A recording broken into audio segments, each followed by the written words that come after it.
rocking with some of the realest coaches in the game. Coach RB and Coach CB. Area code 459.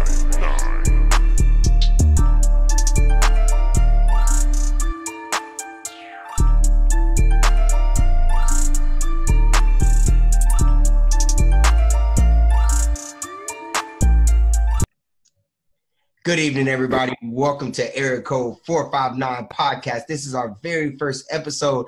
I'm Coach RB, and I'm here with my dog, my co-host, Coach CB. What's up, Caitlin? What's up, Coach? I'm so excited to do this. Let's get it going. All right, before we get started, we're going to thank our sponsors. I'm going to let Caitlin take that away. We just want to give a good shout out to our people at In-House Inc., East Bay, and J May Crafts. They've done an outstanding job of helping us get our apparel and our brand together so we can get it out to you guys. Also want to thank all the people that have supported us, our family, friends, and last but not least, God, for supporting our vision and helping us get us started here.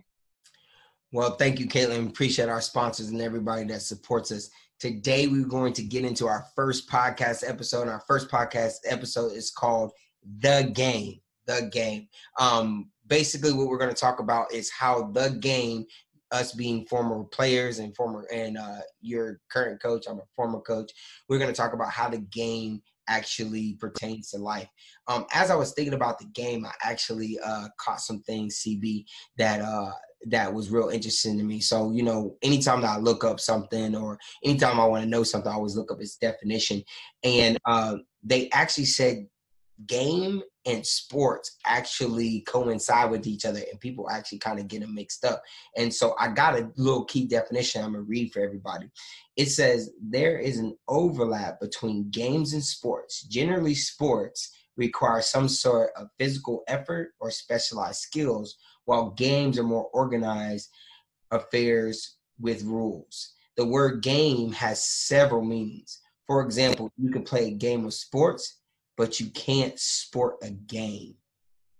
I was like, man, that is so deep. And, when we talk about the game and we talk about how it pertains to life, I think about the Milton Bradley game, which is a remake, by the way, in the 1960s that talks about the game of life, right? And in the game of life, you get the opportunity to live your life. You go from college to retirement with jobs and marriage and possible kids along the way. And you have all these subsets of these different things that you do in this game in order to win it.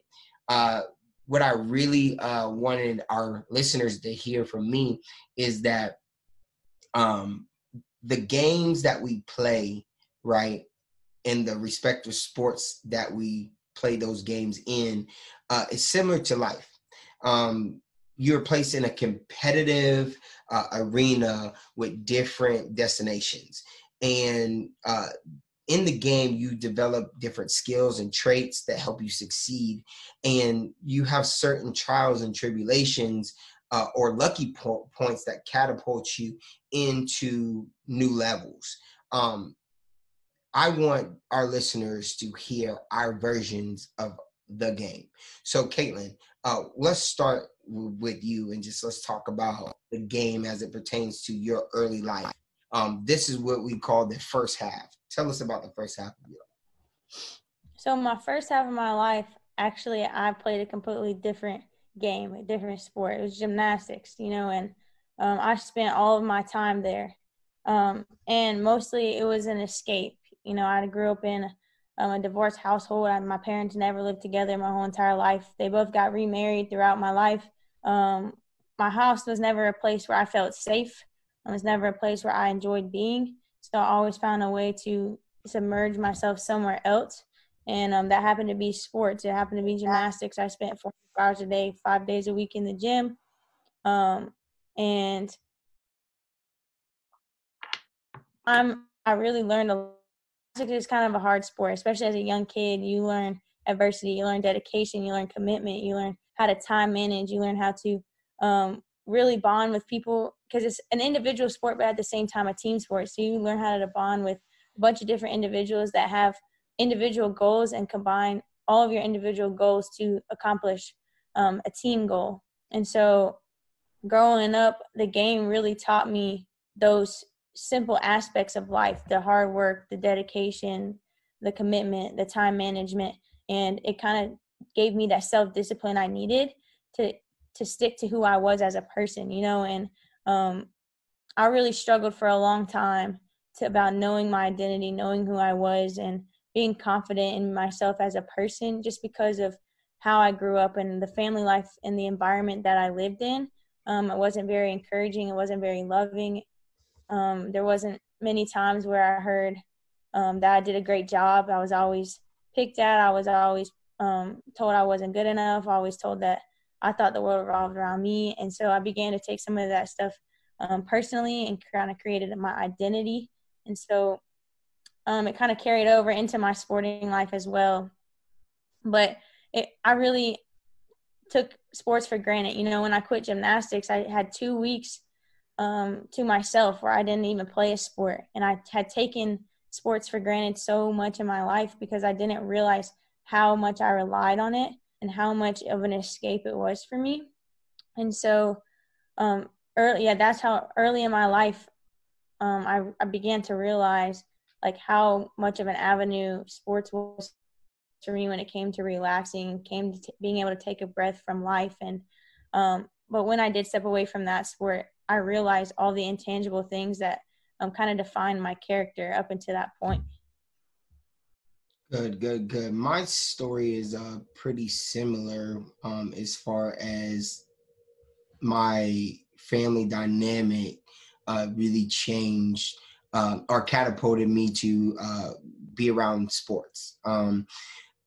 It's a story that I usually don't share, and I'm not going to get crazy into depth with it because we don't really have the time for our listeners. But at the same time, I'm working on other projects that are going to bring some of these things to light.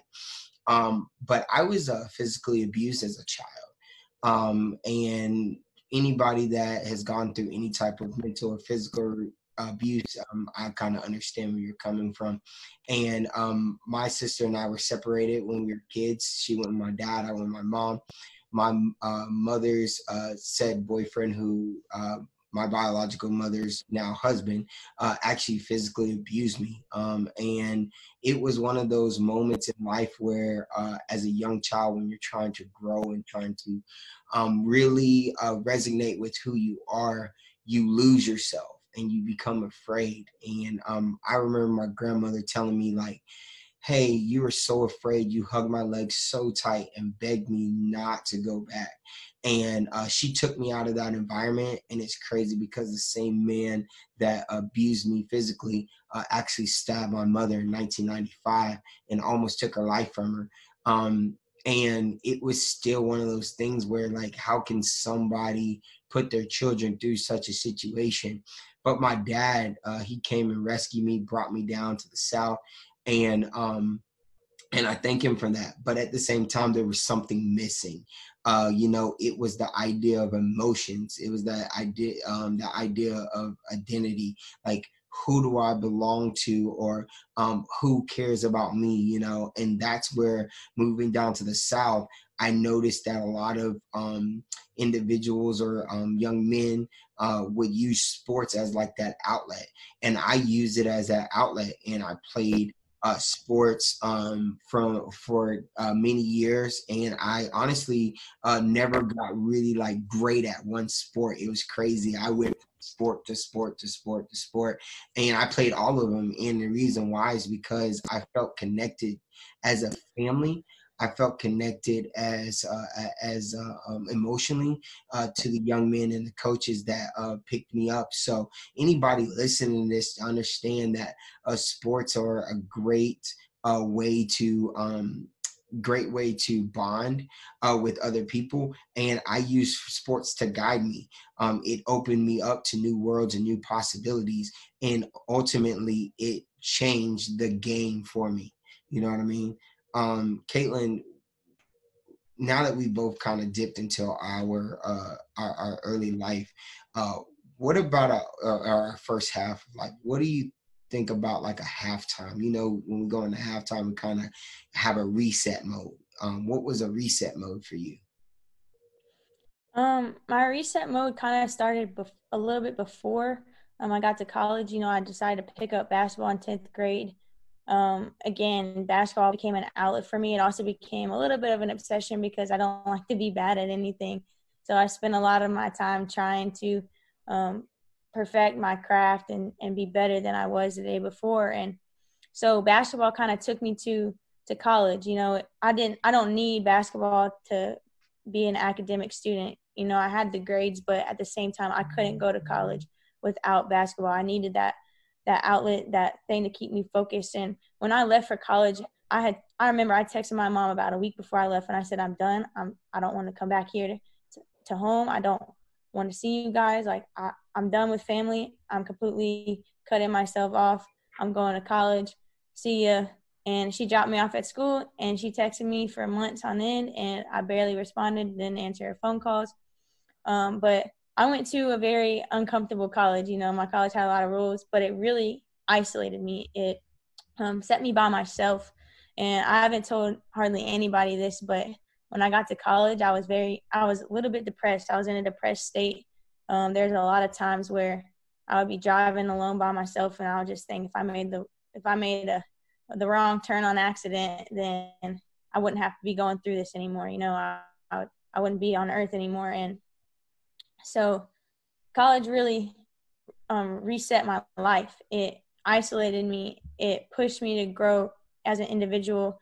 I had to really work on myself mentally. I had to find self-confidence. I had to find self-worth in myself. I had to learn how to love who I was, not let people define me. And at the same time, I had to forgive. I can't remember a time where I really enjoyed being home. And 2 months ago, I was thinking back and I was like, wow, like this is the best 2 months I've had in a long time at home. And it was all because of that reset, that middle of the life.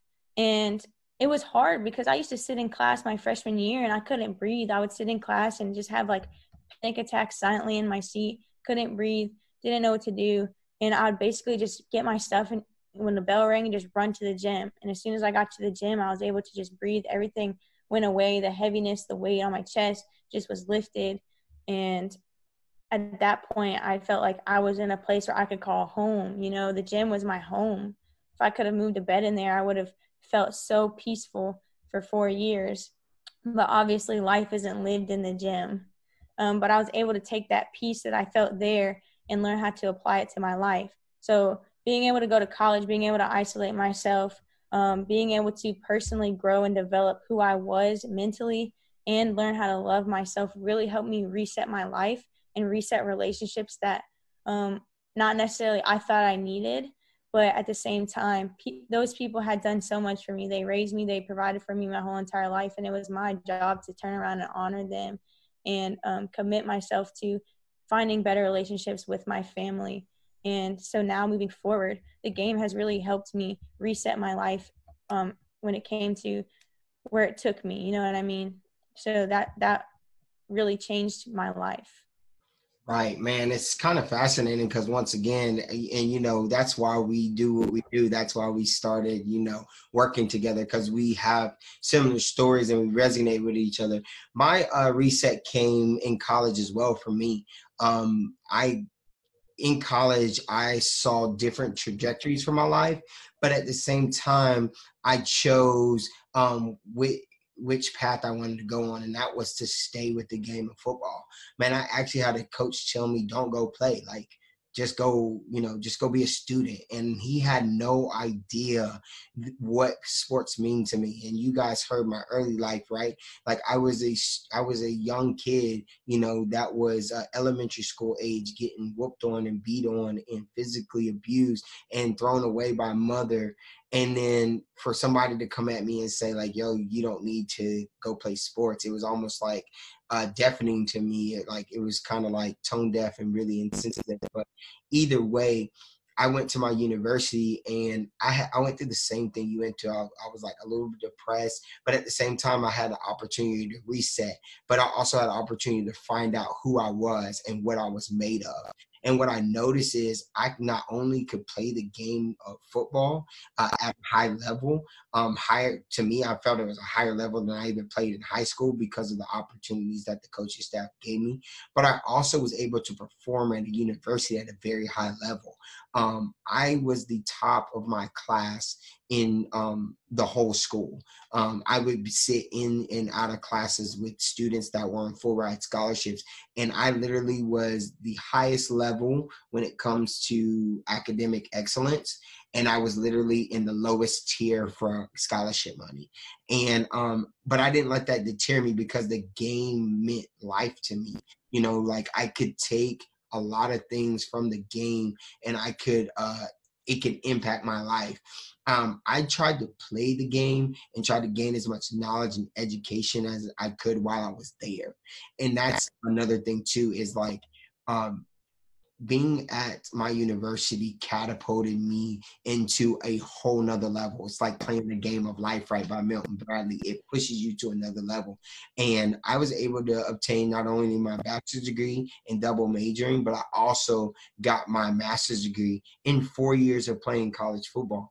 And when I left that university, I actually went away from the trajectory I thought I was on. I thought I was going to go to law school, and I didn't. I said, you know what? I want to teach other young kids about the game. I want to teach other young kids of how they can take this game of football and these games of basketball and these games that people play and these sports and say, hey, look, this is how you can make it relate to life. So I decided to become a full-time coach. I basically say, you know what? I'm going to cut my salary, life expectancy earnings probably by 2/3. But at the same time, I thought to myself, like, if I could educate one mind, if I could bring somebody along, if I could teach somebody something new, that it would help them reset their lives. And that was my reset for me. Both of us are, you know, rather young. I'm a little older than you, but at the same time, we get to that second half of life, right? We just had that reset at halftime. Now we're at that second half of life. And we were talking about legacies, but you and I both talk about this all the time as friends. And we say, we aren't done yet, or we're just getting started, right? We're just getting started with our legacies. But how would you want to be remembered, or how would you want your second half of life to look? Well, like I said, college was my reset, and at the same time, it showed me my purpose in life. I spent 4 years down at the community center working with inner city kids, working with people that would never be able to return what I've done for them. And that was more rewarding of a blessing than even graduating college, just because I've been able to impact lives, you know, change lives, and try and encourage and give hope to people that might not necessarily get it from anybody else. And so I want my legacy to be, I want my life to impact other people, not for me though, but for a greater purpose. You know, I'm a faithful believer in Jesus, and I want my life to inspire and motivate people to not only find themselves in Christ's love, but at the same time encourage and motivate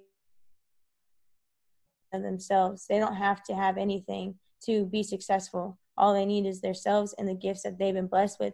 And I want them to know that they have somebody that believes in them wholeheartedly and will be there to do whatever I can for them, and turn around and just bring somebody along. I've been helped and I've been brought along in life. So now it's my turn to turn around and do the same for other people, give back, and use my life and my resources to help others get where they need to be.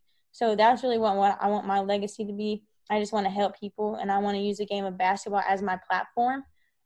Everybody loves to play sports. It's a great, it's really brought me closer to a lot of people, and it's allowed me to meet people that I would never have met before had I not been an athlete. And so I just want to use the game to bring me people, so then I can fulfill my greater purpose in life, which is to help others. Absolutely. And I mean, I want to be like, if I had a paper and had all of my thoughts, and I would just throw it over my shoulder, because it's like you're right on the same wavelength as me. I'm actually still building my legacy. and probably will address it more in like later down the road in other projects. But I want men and women, young men and women, to see how I play the game, and I want to be an inspiration to them. I want to inspire them that they can conquer any feat that comes to them, right? Like we talk about our mission all the time, and you're going to get an opportunity to tell our listeners what's going on. But at the same time, I want young men and women to see Coach B as a inspiration, right? I want them to be a limitless person. I want them to develop drive and grit that pushes the actual physical boundaries. I saw a post not too long ago, and it says, man, 3 people will deter you from your dream. One is your parents, the other is your friend, and the other is your teacher. Well, you know, I was a teacher and educator for more than a decade. And I tell you what, man, that's the one thing I pressed the limit inside my classroom was I want you to push the boundary and I want you to break loose. I want you to find avenues where you can become lucky and you can catapult your life to new levels. There is no such thing as sitting in a classroom teaching and you're telling your kids to be mediocre. You know, I would tell my kids, hey, you want to be a lawyer? Be it. If you want to be a doctor, be it. You want to be an astronaut? Be it. You want to be a singer, rapper, you know, professional basketball player?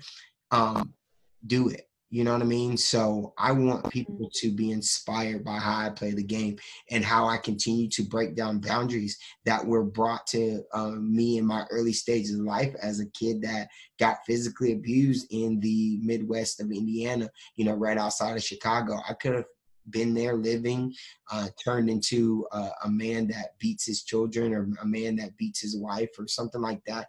And it wasn't that way. You know, I got out of that situation. And the good thing about it is that I want people to look at me as an inspiration. Like he got out of it, so can I. For all you new 459 area code 459 podcast listeners, man, we do a huddle up at the end of our session, and I've just been so blessed to hear Caitlin talk today about her game. We're actually going to do it a little different than we normally do it. We do it with call to actions, but tonight we're going to actually give you like a little special and give you a glimpse of what 459 is. So Caitlin, will you go ahead and explain to our listeners what area code 459 actually is? So area code 459 is a conceptual tradition that not only Coach B and I created, but a community of coaches that we created when we were together coaching in Florida. And our mission and our vision is we're looking to inspire young adults by building a culture of love that not only sparks an internal change, but it also breeds self-empowerment. There you go. And the reason why we've shifted to the podcast, we created this platform to help people build the culture of love. It is a place where people can come and relate what they're going through and the games that they play to their life. We have invited some of our friends and people we actually look up to, and they will be giving you little nuggets and gems along the way. We invite you to tune into our episodes, listen and grow. We solicit feedback of things that you might want to hear or things that might help you grow also. We are a community, and we are here to love each other, and we're here to grow together, and we're here to continue to spread the culture of 459. We're going to end this episode with our mottos. I'll start. Coach B loves you. Remember, let love be the frequency. And my motto is, let's get 1% better every day. Peace. Talk to you later.